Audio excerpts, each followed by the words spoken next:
what a coach does, Right. is expedite the path to success because they have a proven method. And if they've done it thousands of times, they can do it quick.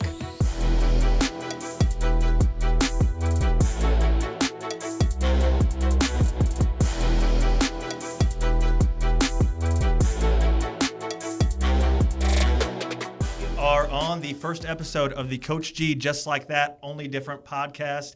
And we have a special guest for you, America's coach, my coach, Coach Michael Burt. How you doing today? I'm doing wonderful. And I like sitting over here on this side. When you've interviewed, done thousands of these, it's fun to sit in your own studio and boom. Yeah, be on this side of the equation versus that side. Yeah, you look good on both sides, Thank by you, the way. man. You look good Thank on both you. sides. Well, we got so much to get into today. Yep. Okay, and there's a couple things that fascinate me about you. Okay, obviously we both share the coaching background. Yep. That's something that fascinates me quite a bit. But you've built this beautiful $7 million greatness factory. Okay, you've got a private plane, you've got the lodge, you've got a beach house in Watercolor, Florida, and at one point you were just like everybody else. You were a coach, a teacher, and just a normal person.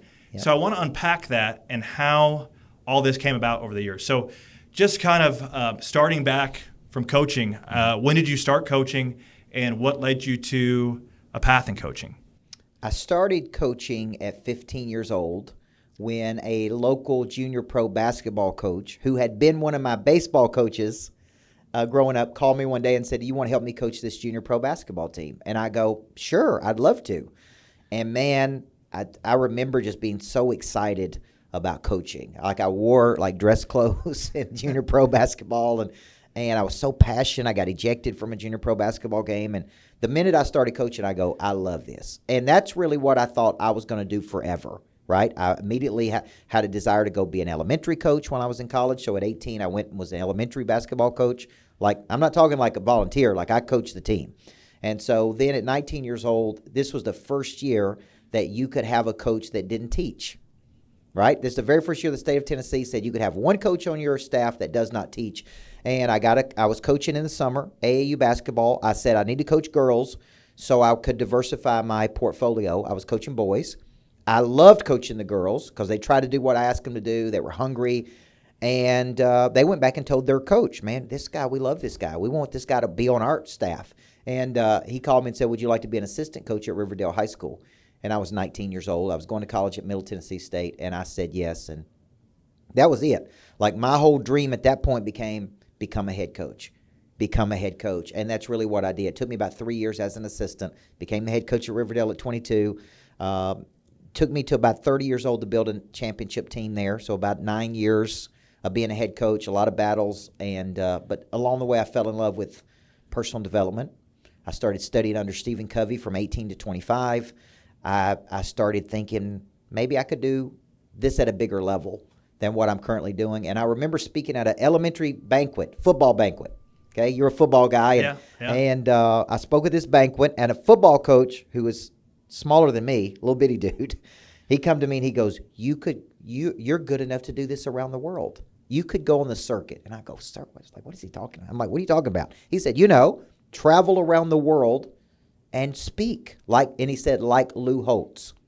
And Lou Holtz was the head coach at Notre Dame. So I went home that night and I started studying Lou Holtz. Like, Lou Holtz is at Notre Dame. He's writing books. He's speaking. And I looked down in the corner. It said speaking fee, $100,000. And I thought, he's charging $100,000 to speak? And this was, 20 years ago. And I go, I can do this. I'm not Lou Holtz, but I could write a book. I could start speaking. And I just started to notice that I really enjoyed it while I was the head coach. Yeah, no doubt. I mean, you're a phenomenal speaker. And one thing I caught in there that I don't think I've ever heard in all the interviews you've done is you were ejected. Oh, yeah. At a young age. I got What standing did ovation. you do to be ejected? Man, people hated me. I was so passionate. I had all this energy and passion, and I wanted to win so bad that I didn't know how to control it.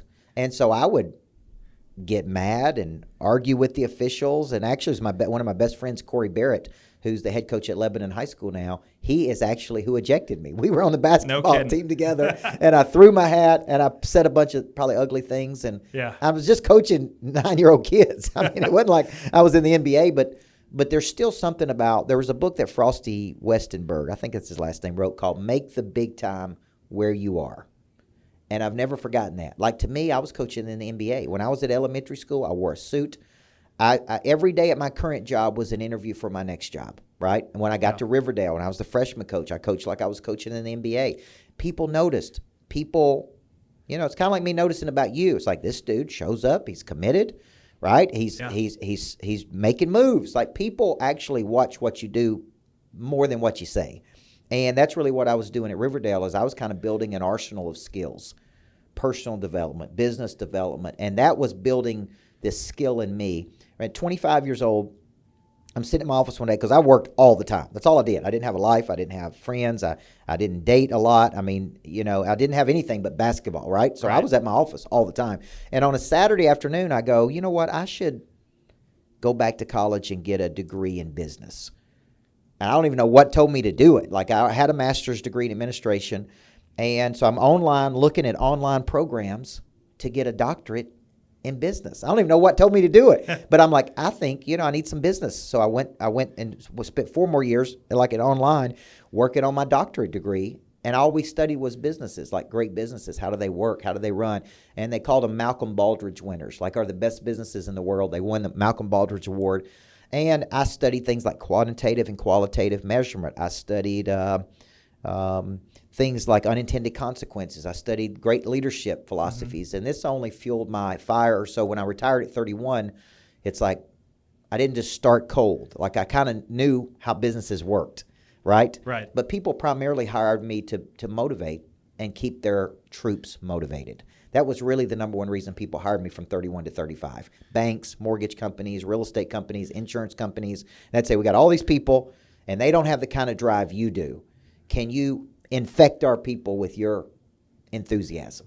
We didn't call it pay drive in those days. It was just like, come motivate my people. We'll pay you $100,000 or $200,000 to do it. And I'm like, this is crazy. Like, I was a basketball coach. I made $50,000 at my peak, maybe $55,000 at my peak. And I was like, I remember going home and telling my mom, this company says they're going to pay me $144,000 to coach their people. And my mom didn't believe me. She's like, you got to be lying.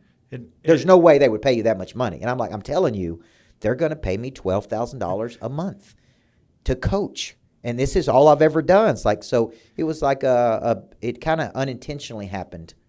It wasn't like I sat down and built it out and I'm going to go be this coach.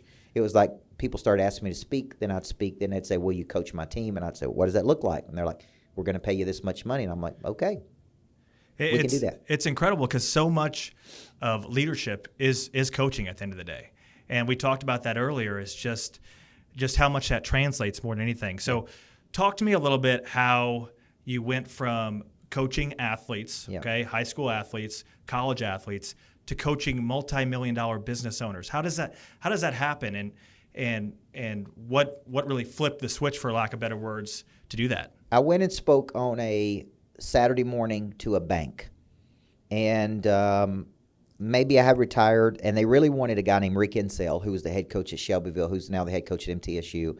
And he said, you don't want me, you really want Bert, because he's a great speaker. Right. And so they didn't even know who they were getting.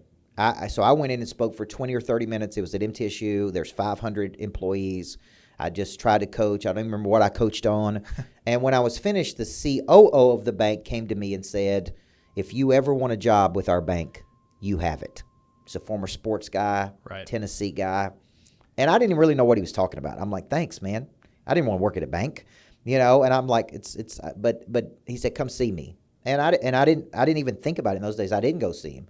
And a couple weeks later, he called me. He's like, man, I'm serious. Come meet me in Crossville, Tennessee, and I want to tell you what I want to do. And I went and met him, and he said, I want you to help us drive the largest initiative in this bank's history, 10,000 new customers in 1 year.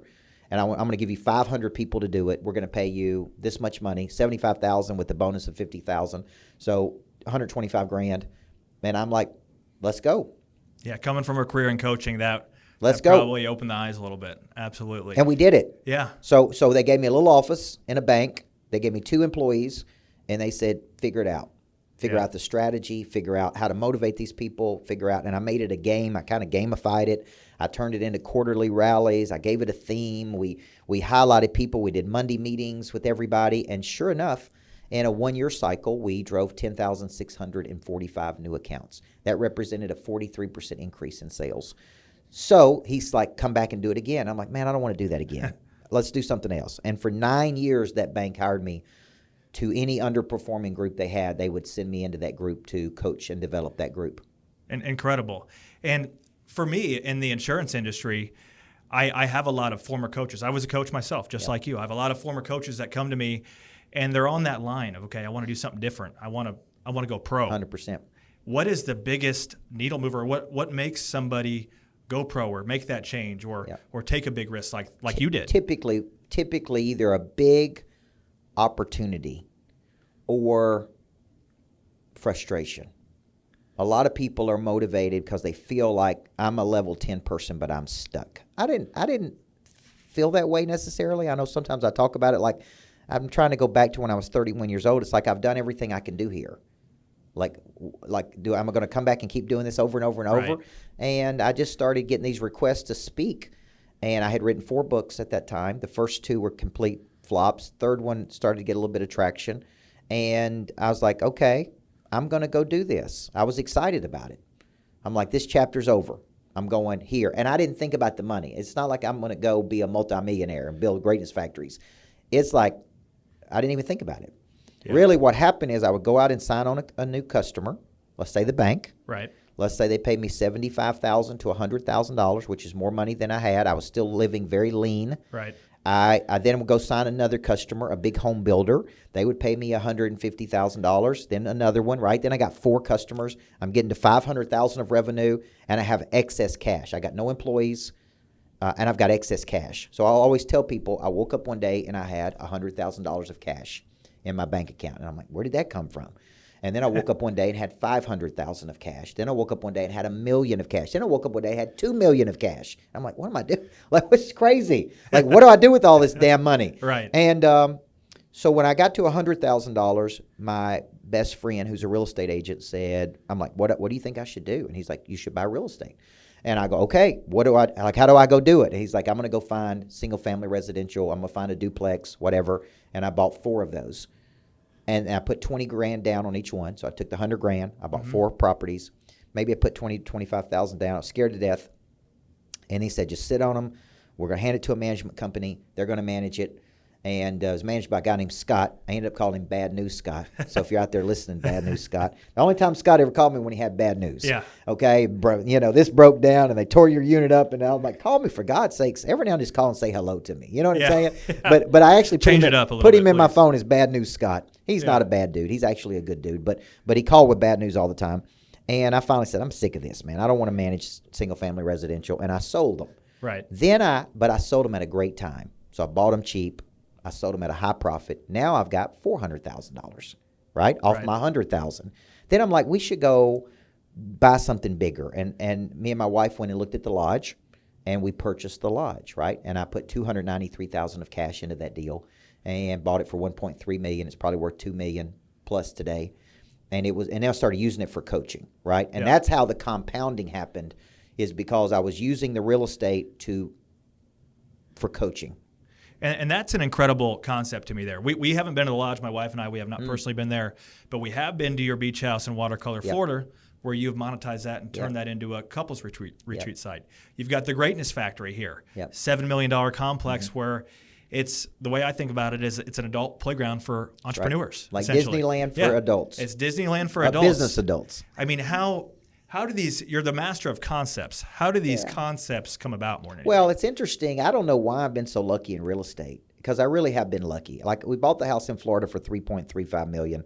It appraised 2 or 3 years later at $5.6 million. Not a bad return. I bought this place for $3.6 million. It appraised, built out at $7.3 million before it was even finished. Wow. It's like sometimes I just get lucky, or I don't know. It's like opportunity and preparation meet, and it's like luck, and it's like, how did I get lucky? The lodge, I've got it on a steal. But I do have the ability to see something and see it for its potential, right? Like, I saw this. Nobody would purchase this space Yeah. for whatever reason. Now, come to find out, they didn't purchase it because it's really hard to build in this thing, Right. and they figured out how expensive it was going to be. But I was so naive. I'm like, this is incredible. I'm in downtown Nashville. Like, I'm in the 505, which is one of the coolest buildings in the world. Incredible. It's like I've just had a knack for buying things at great prices and then leveraging those things. But really it all starts with, and I got a new book coming out that's actually just out now called The Perfect Concept. It all started with a concept. Right.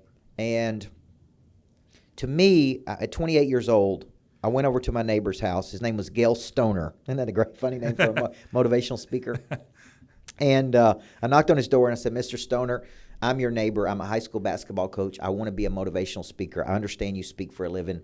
And I gave him a copy of my book called Changing Lives Through Coaching. And he said, man, it's too deep. It's no young coach want to change somebody's life. They just want to coach kids. And he was telling me that you didn't have a good concept. Right. In his own way. Yeah. And so he said, I got to take you to this thing. It's a 3-day event. It's a guy named Mark LeBlanc, and he coaches small business owners on how to grow the business, mostly speakers. And so I go these 3 days, and he's like, before you become famous, which is just known in the world, learn to position by concept. Right.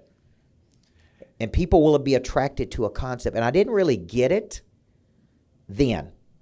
Many years later, after I went through Dan Sullivan's stuff at Strategic Coach, who was big on concepts.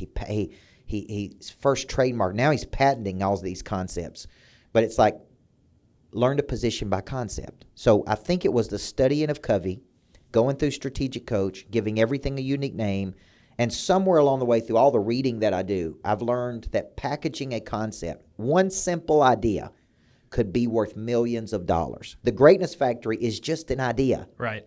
It's just a commercial building, but it's a sexy commercial building, right? And one of our students, Heather Andrews, who has a podcast here, she said it's like Disneyland for business adults. It really is. And I go, that's it, because I've been looking for something to say. Like, how do we describe this? Right. Like it's an event venue, and it's podcast studio, and it's private suites, and it's co-working, which we turn into a lounge, and you know what I'm saying? It's like, how do I say all of that? Right. And then she said that one day. She's like, going to the Greatness Factory is like going to Disneyland for business adults. And I go, that's it. That's cool. Because it's like when you're here, you're focused. You want to do bigger things. Yeah. You know, and that's you're in downtown Nashville. You're 2 blocks off Broadway, which is the heart of creativity, right? You can't, when I go down to Broadway, I sometimes go down there by myself, sit at a bar, drink a Coca-Cola or whatever. Depends on the day, right? And I take a notepad. People look at me like, what's up with that dude, Yeah. man? He's sitting there taking notes at a country bar. No, I'm just being creative. Yeah. And that's and what is the value of creativity? If you go back and really study, because I was just read this the other day, that creativity, you know, it wasn't really invented. The word wasn't really invented till it wasn't that long ago. And it's like, what is creativity? It's like an influx of ideas that can convert to something. So a concept is an idea that if it's packaged correctly, could literally be worth millions of dollars on one simple idea. Absolutely. I think one of your biggest concepts and one of your most popular ones is person of interest, okay?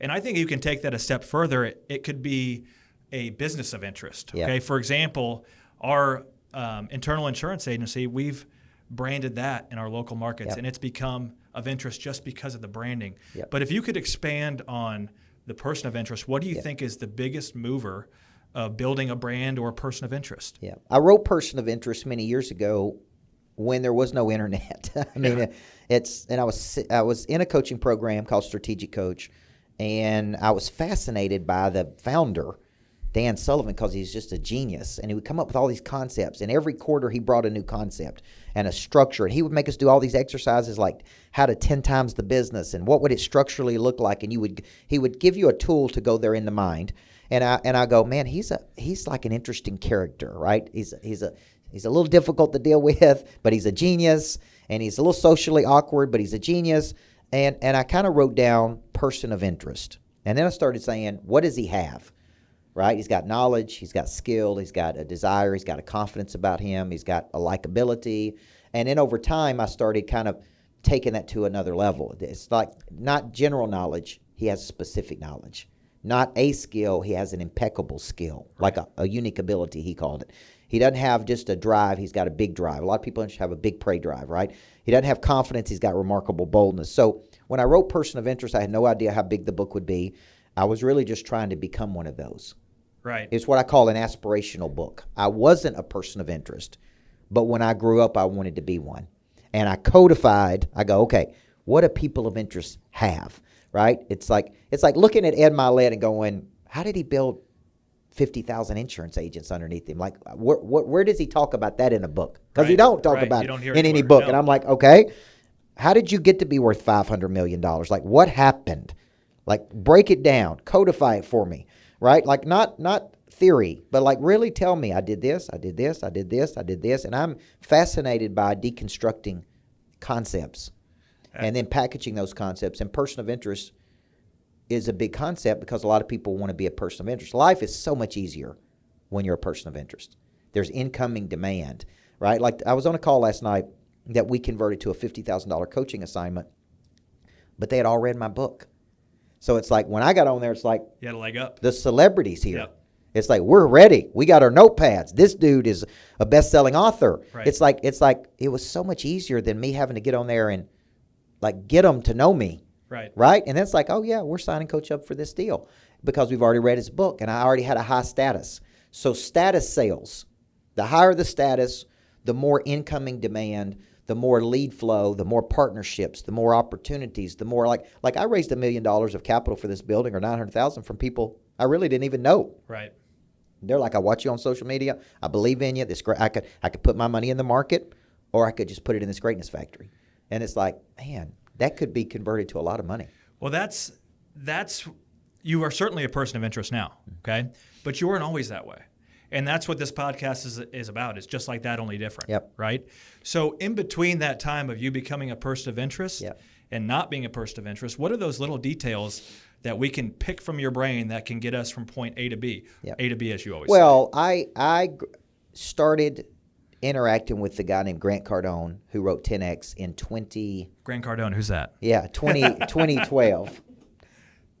And I didn't know who he was at first. I had a radio show in Nashville, maybe it's 2013, 2014, called Change Your Life Radio. I was always looking for people to interview. It was a live radio show. This is back before podcasts were big. Yeah. And I literally went into the studio every Sunday, and every Sunday I was looking for somebody famous to interview. Yeah. And I'm walking through the airport in Chicago, and I see 10X, 10X, 10X, and I was attracted to the concept. Yeah. And I went in there, and I opened up. I go, this seems interesting. 10 times. I'm big into growth. And I'm like, I should have this guy on the podcast. I have him on the podcast. When we're finished, he's like, man, that was really good. I've done thousands of interviews. You're very prepared. You and I should do things together, okay? And so I'm like, okay. He took an interest in me. I was going down to Miami. He endorsed my book, Zebras and Cheetahs. He had a show called The Cardone Zone. I was routinely a guest on his show called The Cardone Zone, which was on Real Radio. And I started watching all these things he was doing. He's doing videos every day. He's on YouTube. He's on all these apps. He's willing. He pulls over on the side of the road and does a 10-minute video, right? And he uploads it to. And I'm like, he's so much better of a marketer than I am, right? So I started going, to be a person of interest, I need a message. And my message became everybody needs a coach in life. I need a big mission. I need to be talking about bigger things. Yep. Okay? I need to be inspiring people to do bigger things. I need a lot of movement. I need to move and circulate. Like I'm watching him move, and we're doing events here and we're doing events there, and then I need to figure out a way to make money with this, right? And that was the best thing that happened to me because it showed me, and this was when he wasn't famous. So I'm watching him do this, and then one day I watch it go boom, and he is famous, right? And I'm like, that's what I need to be doing. Because the truth is, I'm still trying to become known in the world, right? Yeah. I'm still trying to become known internationally. I'm still trying to be known, and that is not an easy game to play, right? There's so many influencers and people. So it's like, what is my unique message? What is my specialized skill set? What is the problem I'm solving? Who am I solving it for? How do I hit people in a way that they go, boom, I want to work with that dude, right? How do I convert it to bigger deals? So when I say become known, it's not one video on Facebook. It's not one video on YouTube. That's like throwing a pebble in the Pacific Ocean. Right. It's literally daily consistency, pounding it out, doing videos when I don't feel like it. Like right now, we take my videos I do on Facebook in the morning. I very seldom feel like doing those videos, by the way, right? Yeah. Like this morning, I left the gym at 5:30, and I'm like, man, I got to do my morning message, and I got to do a video, so let's just do it right now and knock it out. And I typically coach people on what I need to hear, right? Like today, I'm going to talk about burnout. It's like, man, how would you fight through burnout if I was burned out? Right. Right? And it's like, so I just tell people what I think I need to hear and what they need to hear, and then we take that and we put it up on YouTube, and then it becomes another way for people to watch. And then people like, I watch you all the time on YouTube or on your Reels or on TikTok. Yeah. And that's how you become a person of interest, is you have a message, you got a big mission, you have a lot of movement and circulation, because you don't need more money, you need more people. Right. Like I'm going to Springfield, Missouri this week to meet new people, right? There's new people in there that I don't know.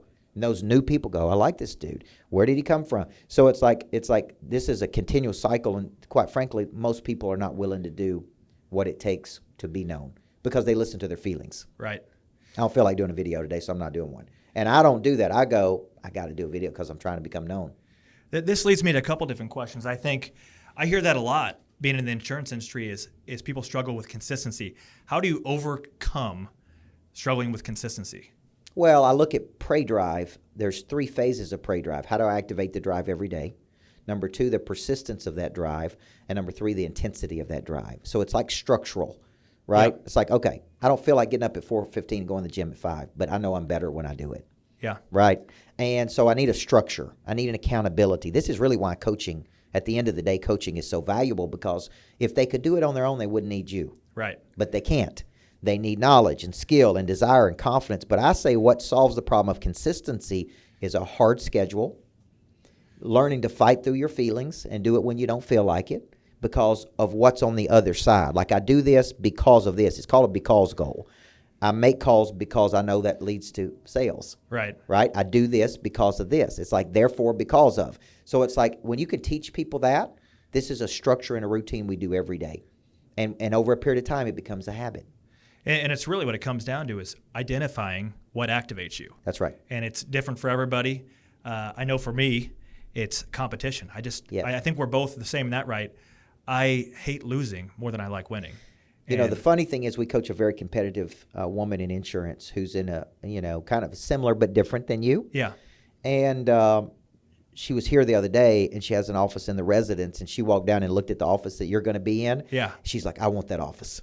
And Too bad. Because she found out that you were going to be in there. She's like, another insurance dude's going to take that office. Now I want it. And I'm like, well, he's already taken it, right? Like when it was available, it's like that's competition. When you take it away, activates that Pray Drive. Absolutely. And I tell people, if you're flat or your Pray Drive has gone dormant or you're burned out, you need a new game to play. Yeah, and I think you need a nemesis. What we just identified there is action. I mean, that's one of the biggest things you can do is just take action. I think going back to everybody needs a coach. Yep. Okay, and I used to be personally a believer in I don't need a coach. Yep. Okay, even though I've had some great coaches in my life, Yep. I don't need to spend money on this. I've got it figured out. Yep. Well, I've spent a lot of money over the last couple of years of personal development, and now I charge people. That's right. For personal development. Yep. What do you think is the biggest preventer, for lack of better words, of people paying for coaching to get better, or what do people need to do to make that jump? Well, sometimes it's a general unawareness. It's like an ignorance. It's like I don't even know what coaches do, right? It's like, why would I need a coach? It's like I went to high school or I went to college. Why would I need somebody coaching me? Right. And so a lot of people just live in the world and they don't even really understand what a coach does, right? Right. And then there's different styles of coaches. They have different backgrounds, right? So there's a group that's just kind of ignorant to the coaching world. Not that they're dumb, they just don't know any better. And then there's a group that have kind of an arrogance of, no, I'm already got this figured out. Why did I need a coach, right? I'm already really good. Then there's a group of people that are like, hey, I'm conscious of my incompetence and I need somebody to help me, right? Like I'm in coaching programs all the time, and I've been in programs on how to structure things. I've been in programs on how to speak better. I've been in programs on how to sell, connection, building a brand, right? And I've never gone, I always tell people I've never gone to a bad coaching session. Never. In all my years, no matter who the coach was. Why? Because I'm taking something.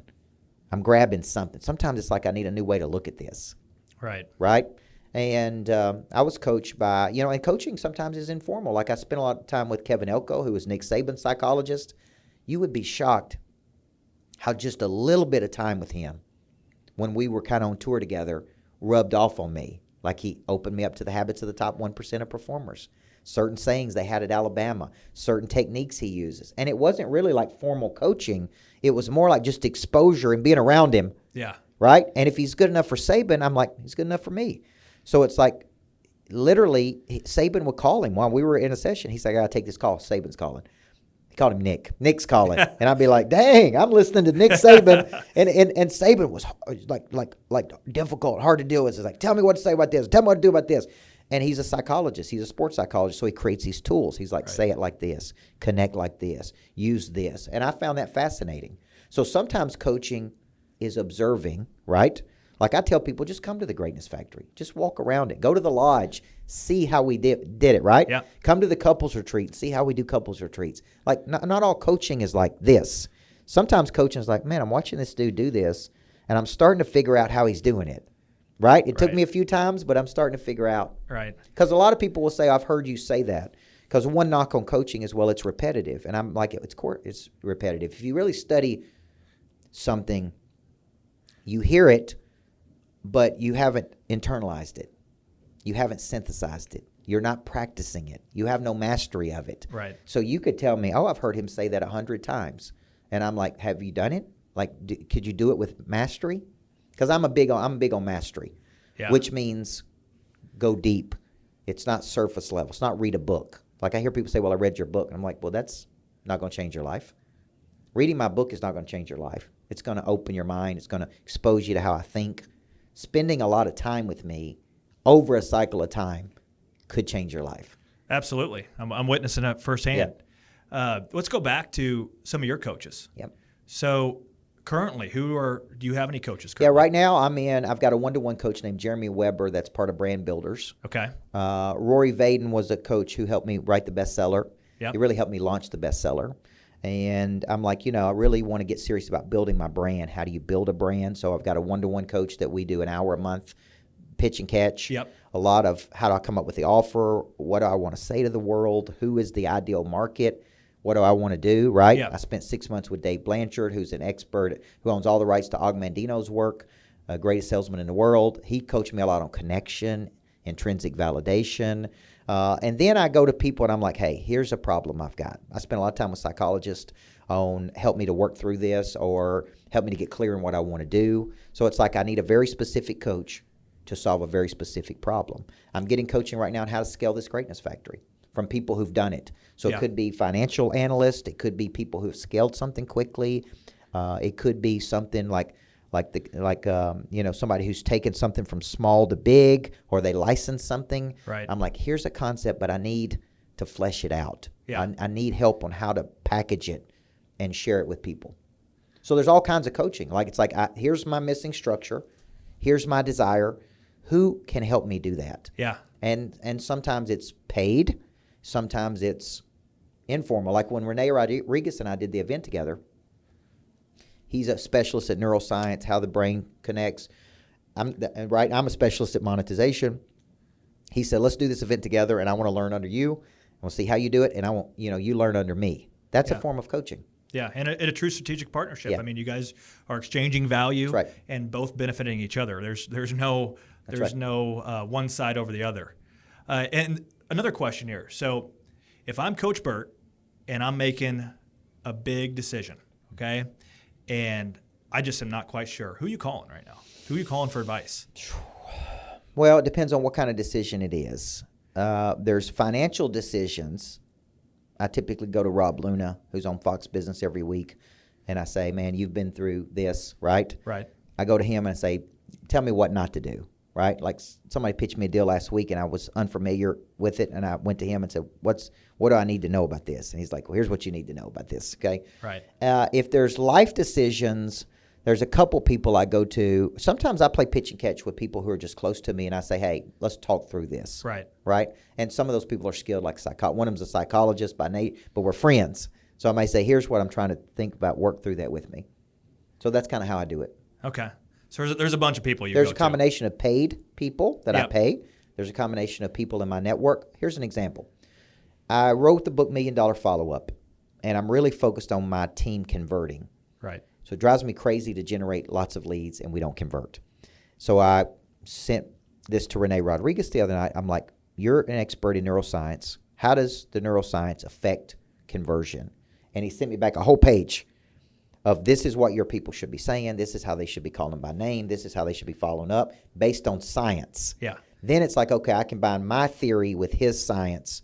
Boom. Now we got a better concept. So then I share that with my team, and I'm like, guys, this is how we need to be following up. Yeah, systematic approach, in other words. And that's, I mean, that's what it comes down to is if you can find somebody or pay somebody for a proven systematic approach, it's going to get you from A to B so much faster. And that's really what we're paying for.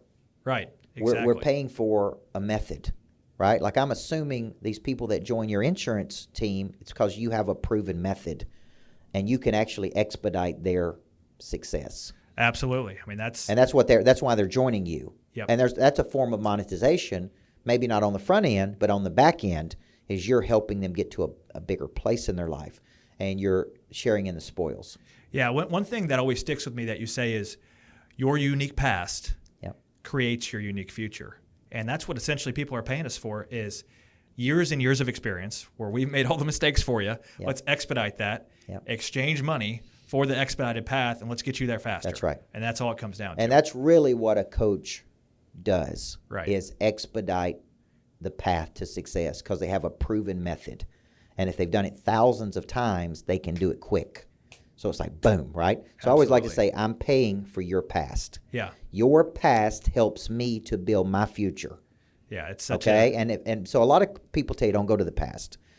Well, the past is where all the raw material is, right? Everything that's made you into who you are today, that shaped you and molded you, some of the things we're talking about earlier as a coach, the type of people you coached, how you coach people, that was building your methodology into today so that recruiting, right? Like you're now that helps you be better at insurance. Right. So it's like people who have not had those experiences may not have those advantages. Yeah. There it is right there. Just like that, only different. Go to your past, not your future. How many people do you hear say that? Yep. No, you're exactly right, too. I mean, coaching for 10 years, I learned to work with a lot of different personalities. And I feel like that past has really created this crazy, unique future more than anything.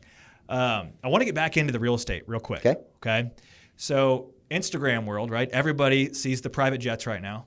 You've got one. Mm-hmm. Okay. How do I get a private jet? All right. So in 2017, I had a good problem. I made a lot of money. Yeah. And it was the 31st of December. And I'm on the phone with my accountant, and she's like, you are going to owe a fortune in taxes. Yeah. And we hadn't done proper like planning, and you know, like we should have been doing this in October. Right. But we're here. It's the 31st of December, and it's like I made a bunch of money that year. And she's like, you got to do something, right? And I had been chartering private jets, right? Just here and there, and paying a lot of money to do that. And so I had a friend who was with that company, and I called her, and she knew the owner directly. And I said, can you get a meeting with me? And I went in that day, and I said, how do I buy one of these to show today a loss? And he's like, I'll sell you a share right now. I have 12 planes.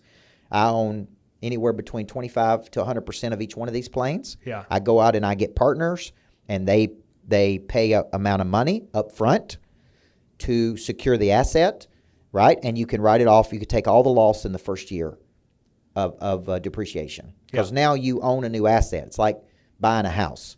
But if you wanted to own 25% of the house, you could, or 50%, or 100%. It's totally up to you.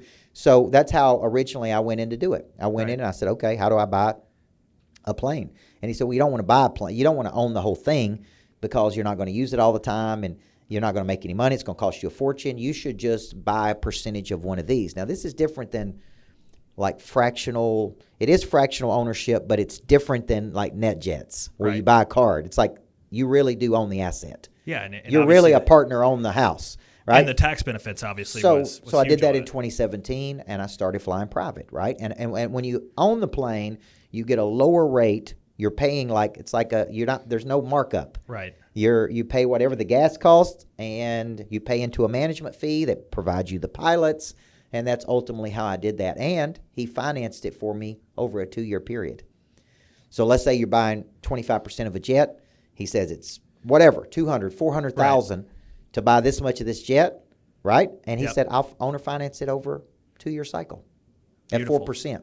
Beautiful. I'm going to go get a jet today. So a lot of people don't know, and the first thing they do is they give advice on something they don't know. Right. So they're like, well, jets are expensive. And they are expensive in comparison to flying on Delta, right? Right. But also, it could be an asset. You could use the jet. You could get somewhere. You know, I'm doing 3 events in Greensboro, North Carolina in a few weeks, and I'm taking people with me. And it's like one day, Yep. and I'm going to go do all 3 and come home.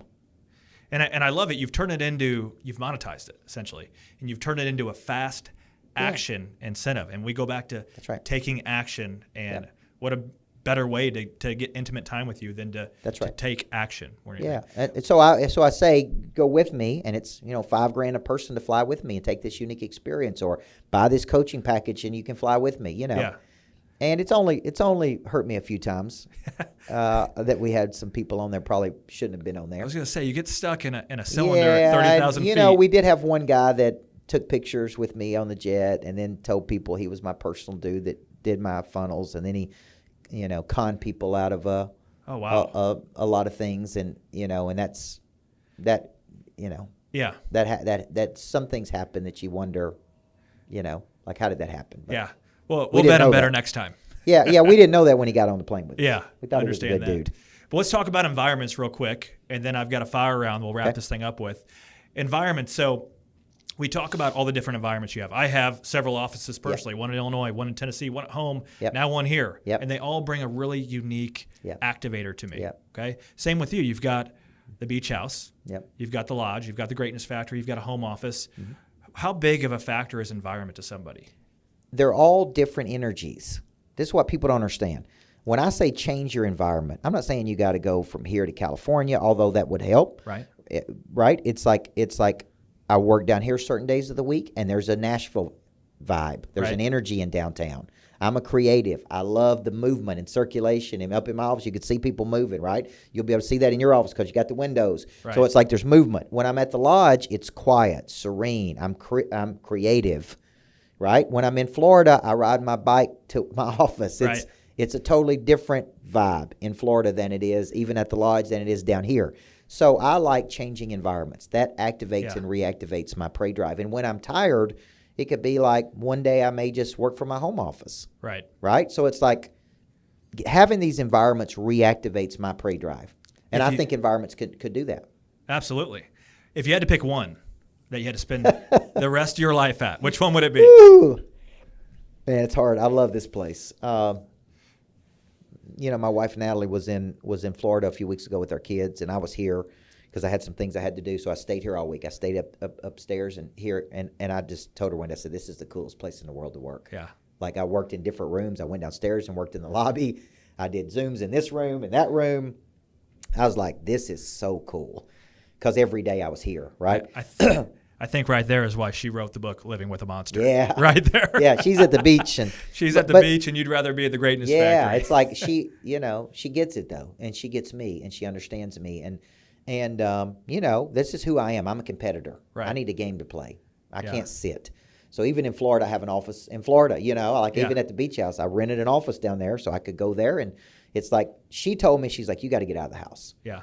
We got the kids and they're running around, and and she's like, "You need a place you can go when you're here, because that's a home." I mean, we don't rent that house. Yeah. So it's not like it's on the rental market and people are living there. Like I don't take any clothes with me. Like all my clothes are down there, which is another cool thing. Yeah. The ultimate play that people should do at some point in their life: fly on their own private jet by themselves, with just you and the pilot. Take nothing with you because all of your clothes are at your house when you get there. You see what I'm saying? Yeah, incredible. Have a person come out on the runway and pick you up off the private jet, take you to your house, and you take no luggage.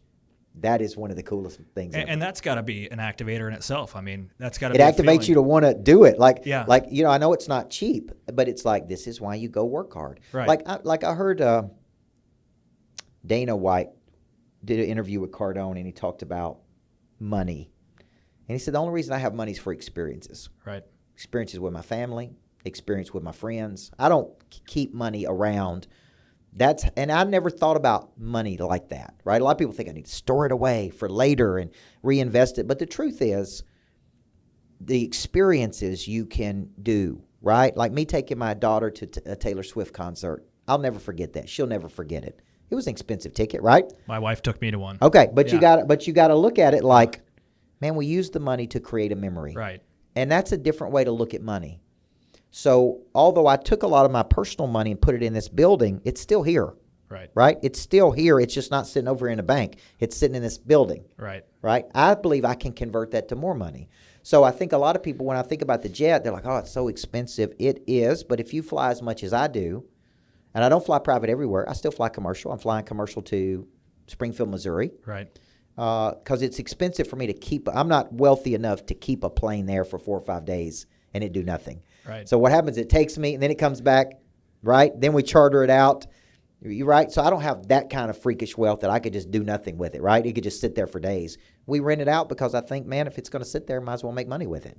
Yeah. So we do rent that out. So going back to Taylor Swift real quick, end game. Yep. What is the end game for Coach Burt? I mean, where do you want to take this thing? When are you going to be happy with the empire you're building? I'm working on happiness. Yeah. Happiness project, because a guy like me is very seldom happy about anything because I'm just in this I'm like the way I was raised, and it's like a toughness inside of me that I got to have a fight. I got to have something to be working toward. I can't just be satisfied, right? So there's positives to that and there's negatives to that, because Natalie said to me one day, you can't be happy about anything. Why can't you be happy about anything? I could walk through this greatness factory right now and find something I don't like. I told Mike earlier, I said, man, I don't like the music you got on today. Change the music. Or I don't like that something's chipped. Or I don't like that the cleaning crew didn't clean the bathroom like I wanted them to. Or, you know what I'm saying? Yeah. So I have to work at just happiness, being happy. Yeah. Spend a lot of time journaling about what makes me happy, fulfillment. And crazy as it is, I know people say that things can't make you happy, but I think it's kind of bullshit. Because when I'm here, I'm happy. Yeah. When I'm at my lodge, I'm happy. When I'm on that private jet, I'm happy. Yeah. When I'm spending time with my 2-year-old in the morning, getting her out of bed in the morning, I'm happy. Right. So there's things that it's like, I'm happy when I'm doing this. I'm miserable when I'm doing this. Yeah. Right? So I'm going to Springfield, Missouri tomorrow to do an event. It's not easy to get to Springfield. I could spend all my time complaining about it, or I could go there and say, I'm going to meet new people. It's going to be a good experience. I'm going to support Cody. You see where I'm going. Yeah. So it's like pursuing something makes me happy. And that's the way I think about happiness.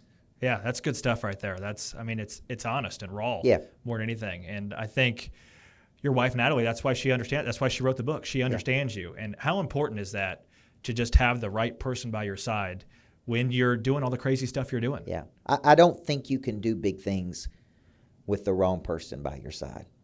And I say that with respect to all the people that are out there. I coach so many people who want to do something big, but their spouse is not on board with them. Right. Or my wife won't let me do it. Or my husband is static and stuck and don't want to grow. Or I want to take risks, but they don't want to take risks. So I'm actually convinced now, after years of doing this, that the partner you choose is so critical to you being able to do bigger things. Now, if you take a guy like JT Fox, he's not married, he doesn't have any kids, he can get on a plane tomorrow and fly to Europe. Yeah. With nothing, not even think about it. And so I tell people, it's like, look, he can do things I can't do. I want to see my kids. I don't want to be gone that long. You understand what I'm saying? And that's the choices I've made versus the choices he's made. But at the end of the day, if I'm going to go do big things and have 3 kids and have a wife, then I got to have a partner that we're on the same page. Yeah. And if we're not, man, that's a battle. That's a whole nother battle that I got to fight. To put it in your language, the biggest and the best strategic partner you've ever had. That's right. Yeah. It really is, because you are partners, and especially when you run business. You're married, but you're also business partners, right? Like everything I built, she's right there with. I couldn't have built it without her there with me. Yeah. You understand what I'm saying? Right. Whether it be running the kids to here or there, or her coming up with the concept or doing the catering, like it just wouldn't. I couldn't have done it. Yeah. And that's just the truth. That's great stuff. Yeah. Well, we'll skip to the fire round here and wrap this thing up. I've got some just fun questions for you. I think a lot of people would want to know. Okay. I'll let you know if I think they're fun or not. Funny for me. Let's put it that way. Okay. What's the first thing you do in the morning, Coach Burt? First thing I do in the morning when I get out of bed in the morning is I click on a sermon. I'll tell you what I did this morning. I got up about 4. I was supposed to get up at 4:15. I stretch it to 4:30. There you go. I cut the Even alarm off. Coach snoozes every now and I hit the alarm. I cut it off, but I do get up at 4:30. and I did this morning. First thing I do is get out of bed and I click on a sermon by Jimmy. Who am I listening to? It's one of my favorite, Jimmy Evans. Okay. And so he has a series that I've listened to thousands of times called "I Changed My Mind." Fear, worry, doubt, insecurity. So the first thing I do is click on that series, get up, brush my teeth, get dressed, go downstairs, take my vitamins because I'm on all these customized vitamins. I go to one of the top doctors in the world. And so I take a whole bunch of vitamins with a Spark, Advocare Spark, and eat a little bite of something. And then I get in the car and I go to the gym. And I go to box and try to get there. I get there at 4:59. Starts at 5. I'm not one of the people that get there at 4:30 and talk for a while. I walk right in. Your efficiency. I walk right in, put my bag down. I don't speak to people. Because when I wrote the book, Flip the Switch, the gym that I went to, Craig Capersa owns a gym, and he made a really big deal of me writing this book, and nobody knew I even talked. They're like, you are like a top speaker in the world, and you write books? Because I don't say anything to anybody at the gym. I just like look at them and say morning, and I go there to get, and then I box, and then I head home, and then I have some space because I got up so early. So my wife's not up yet, my kids are not up yet. Got a little bit of space, sit out by the pool, maybe read something, think, and then I kind of get my day started. Then I spend about 30 minutes to an hour with the kids. Are you boxing a person or a bag? No, a bag. Okay. It's like high intensity boxing. Okay. I'm not ready to box a person. Okay, yeah. It's like just, I don't know, there's something about boxing that I fell in love with a few years ago. And it's like they tell us what to do. This morning it was 75-second rounds, full body. So we're kicking, punching, hard as we can, 75 seconds, break, and then we do that 10 full rounds. Maybe that's what we need to do, get some boxing going with you and JT Fox or some of these other guys, see what happens. Yeah, I don't know if I want to get in the ring with people. I'm not skilled like that. I just try to burn as many calories as I can. I feel like it's a good core workout. I like doing that. Now, I got back to lifting. You know, my wife goes to CrossFit. I got back to, lifting more weights just to get stronger. But that's my cardio. So I typically do the cardio. I skip the functional because they do 30 more minutes of functional. Yep. And then at some point later, I come back and lift. And when I'm on the road, like I'll be in Springfield for 3 days, I lift a lot more. Okay. Yeah. Yeah, but the main thing is you're up and you're getting active. Yeah, it's really just getting my moving. butt out of bed in the morning and getting going. I always train in my online academy, so I have an online academy. Yep. My team trains. I watch typically 1 to 2 segments, and then we share what we learned that morning. And I typically always watch something on business as well, other than me. Gotcha. Every day, train the body, train the mind. Yep. Got it. Okay, what in turn, it doesn't necessarily have to be a business, but you get a lot of people that pitch you stuff every day. A lot of things come across your table. What impresses you the most?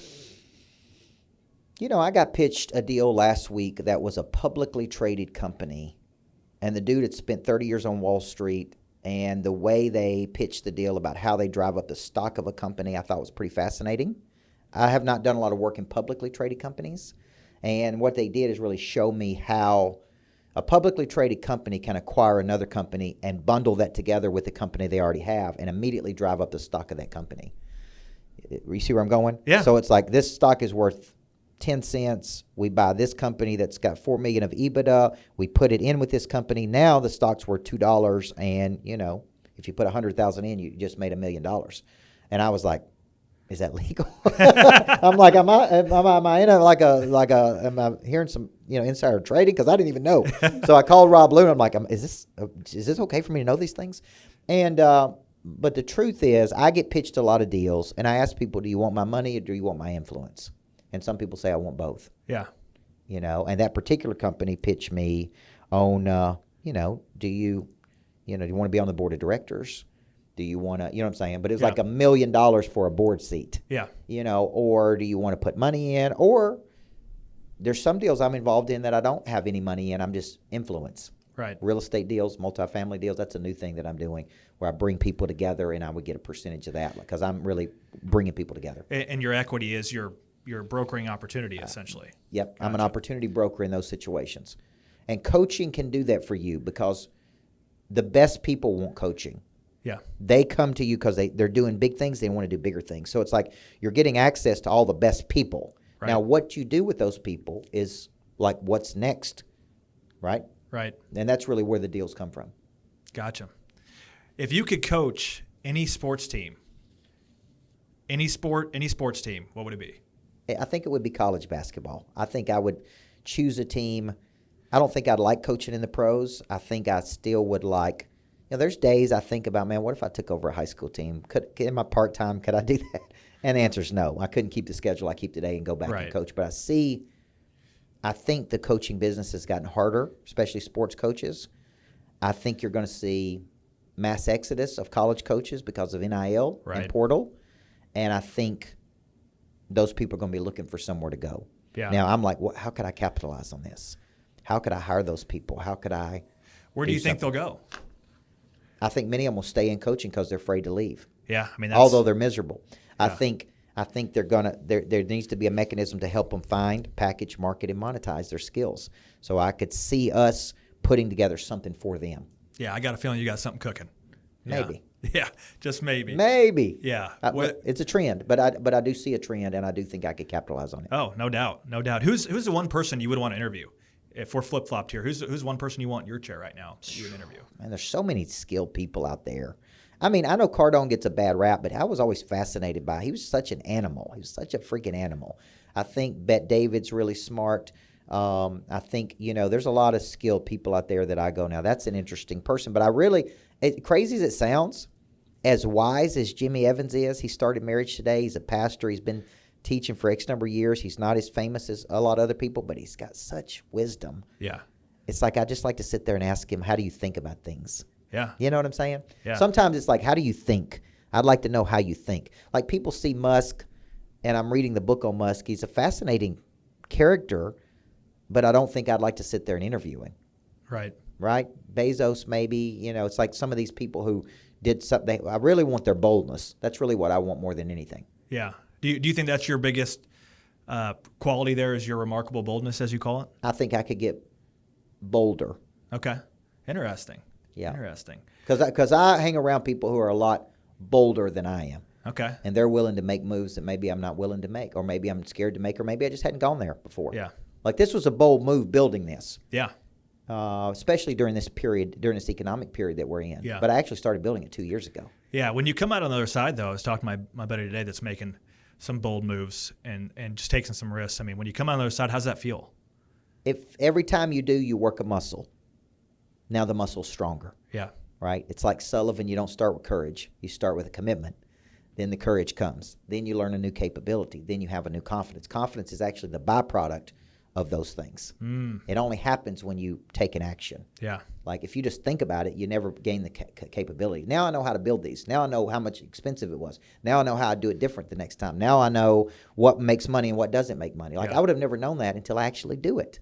So we'll have to do some licensing deals with people to see how it works. Yeah. Right? Just like McDonald's did in the early days. Do you have a location that you're set on? I mean, I've got people who are very interested in 30A. I've got people who are interested in Austin, Tampa. I'm taking a meeting next week in New York City and Greenwich, Connecticut, which is one of the wealthiest places in the world. Yeah. Good start. Of Find the money. People who are out there who are just interested. And if I said tomorrow I'm licensing this concept, I bet we would have 50 to 100 people. Yeah, you could raise the capital. So now easily. It's like, how do we do it? What is my role? What is their role? What is the IP? How do we protect the intellectual property? Because people could try to go do this if they want to, but I think there's a lot to this that has to do with the manufacturing of concepts that pulls people that they may not know. It's not just an office space. If you think it's an office space, then we're not in the same ballpark. Yeah, that's what I've learned being here. It's far from an office space. There's just so many different things you can do with it. That's right. And getting in here, I mean, you'll see it, obviously. A couple more. What keeps you up at night? What do you think? Predictable revenue. Predictable revenue keeps you up at night. Yeah, and it's like I run a coaching business. That is a hard thing to sell. Right. It's easier to sell insurance than it is coaching. Right. Okay. So you made a good move by going into the insurance business because there's some recurring revenue. It's much more scalable. Predictability. Yeah. The coaching business could be dependent on the economy. It could be dependent on what's going on with the world, who the president is. It's like there's a lot of things that people go, oh, yeah, I would love to be coached by him, but I just can't spend that money right now. It's a very hard sale. It's a tangible. You're selling an invisible. Right. And so predictable cash flow in a coaching business, I think, probably keeps everybody up at night. Yeah. And that's why you have a lot of the real estates, I assume. That's yeah, the real estate because the truth is, I call it go broke money. If I had to, if I had to sell all my real estate, it'd be worth millions of dollars. Yeah. So I have to think about it like, Right. if we had to rent our house out in Florida, as much as it would drive me crazy, and definitely Natalie, we could rent the house out in Florida. One summer would probably produce $150,000 of cash. Yeah. Exactly. So I have to keep my mind, but I'm so target focused that it's like we got to hit these goals every day. Yeah. Like I'm trying to hit 41,000 a day every day. Yeah. And it drives me crazy when I don't do it. I love how you break it down by the day. A lot of people do the month or the year or the quarter or whatever. I mean, when you break it down that much, you can really stay focused that way. Yeah, because it's compounding. I know you're not going to hit it every day. But if my number's 41,000 a day and Kelly's working on a $50,000 deal, if she gets a payment and a contract, we hit it for that day. That's a good day. Right. What happens if tomorrow we don't hit it? Yeah. So we really need to store it up today. Right. Because today don't care about yesterday and tomorrow don't care about today. So it really does all go to zero at midnight. Right. And there does come a time when winter asks what you've been doing all spring and summer. I love it. I probably put $1 million of my personal income into this building. I thought I was going to get into it with no money yet because I raised investor money, right? So what if I didn't have it to put in? What if I hadn't worked hard all those years? What if I had become complacent? See, complacency becomes dangerous to your future because you don't even know that something's going to happen that you're not ready for because you didn't work hard all those years. And then when it happens, you can't handle it.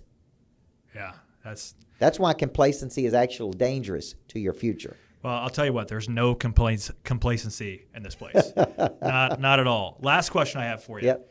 Okay, what are you most proud of? Probably just the totality. I don't spend a lot of time thinking about all the things we've done.